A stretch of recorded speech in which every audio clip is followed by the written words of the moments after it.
today to thank the boldness of our government and our shareholders. William Hamilton built his venture on the ashes of the Second World War.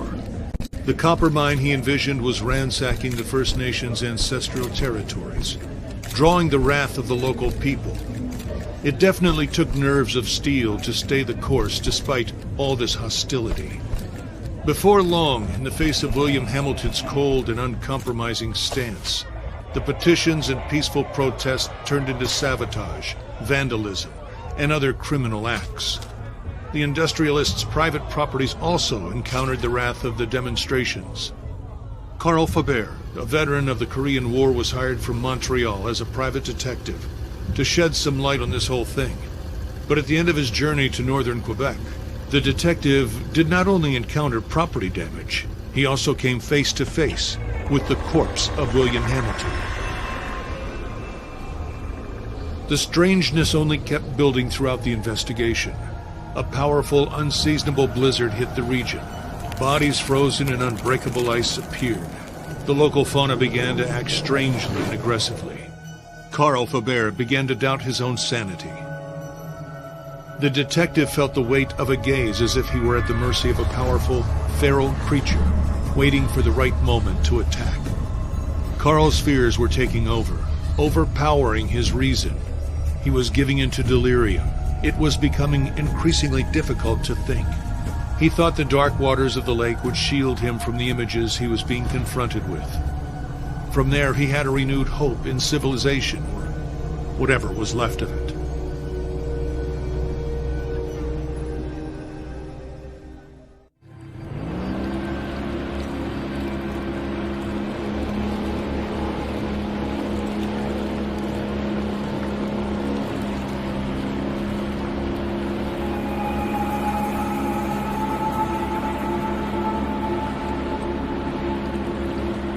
Carl knew that on one of these shores stood William Hamilton's lavish mansion, and there the detective had hopes of finding a way out of the area.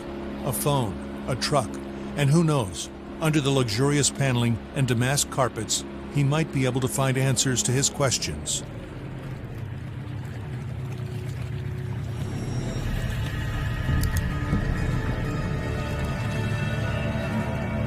The detective wondered about the floating debris. Had it drifted out from the shore, or had it been abandoned there in the middle of nowhere?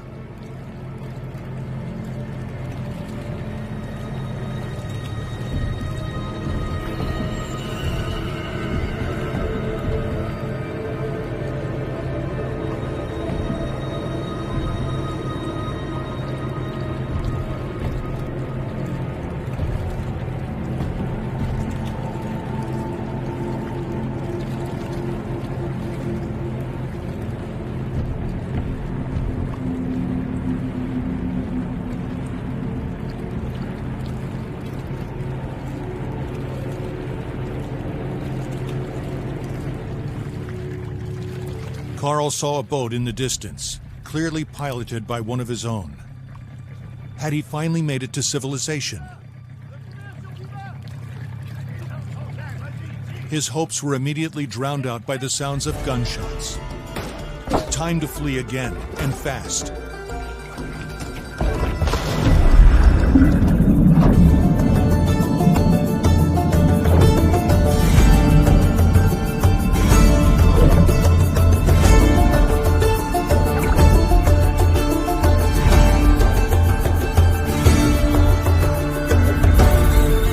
Swam without a thought, yet each stroke was desperate. The icy water and his wounds made him feel weaker and weaker. He had to get to shore.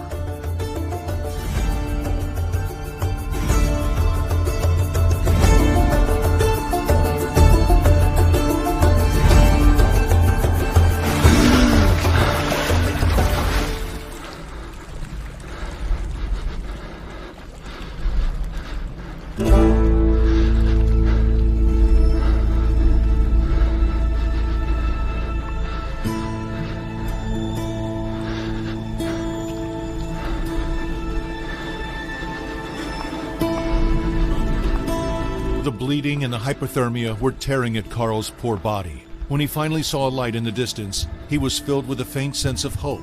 Could it be a refuge?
Carl was convinced that he would not wake up if he went to sleep in this state.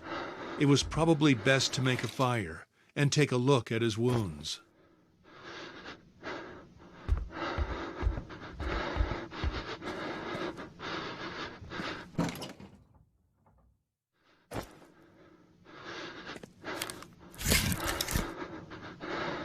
The red glow of the flames allowed Carl to see the full extent of his injuries.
All Carl saw around him was a vast wasteland that would lead him to certain death. The cabin seemed to be his only refuge.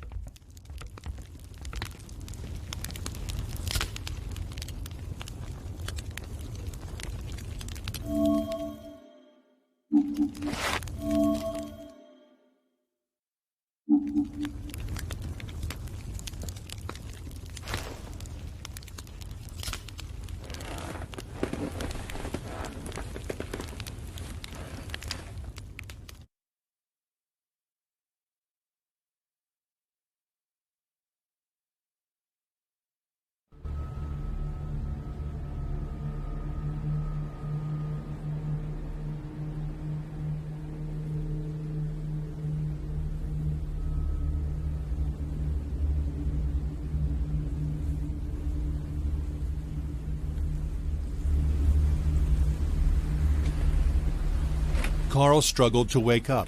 His makeshift bandages offered him little time.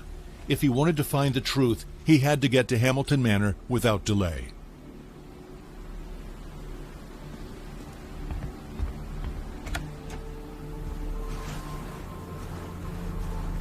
Carl left his makeshift refuge. He knew where he was going, a more comfortable but otherwise unsettling place, Hamilton's mansion.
He knew that wolves do not attack people, but still, he had to be careful.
Carl tried to put the horror into perspective.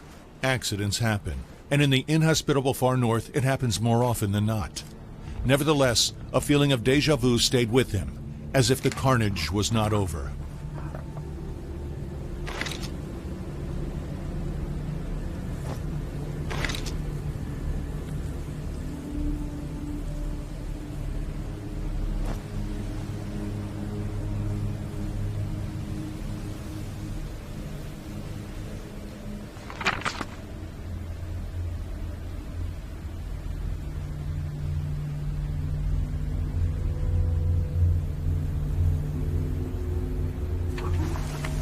What were these mysterious fragments, and why was there a warning about the mist?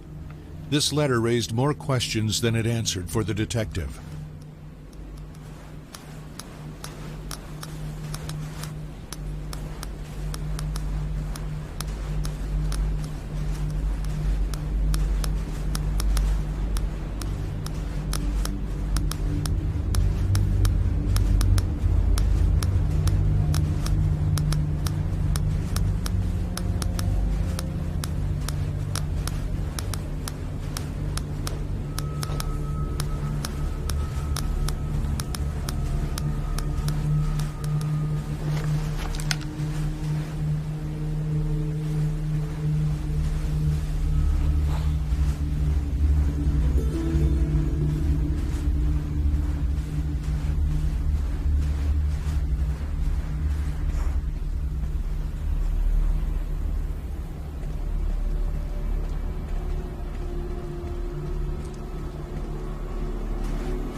This was the mansion of the late William Hamilton.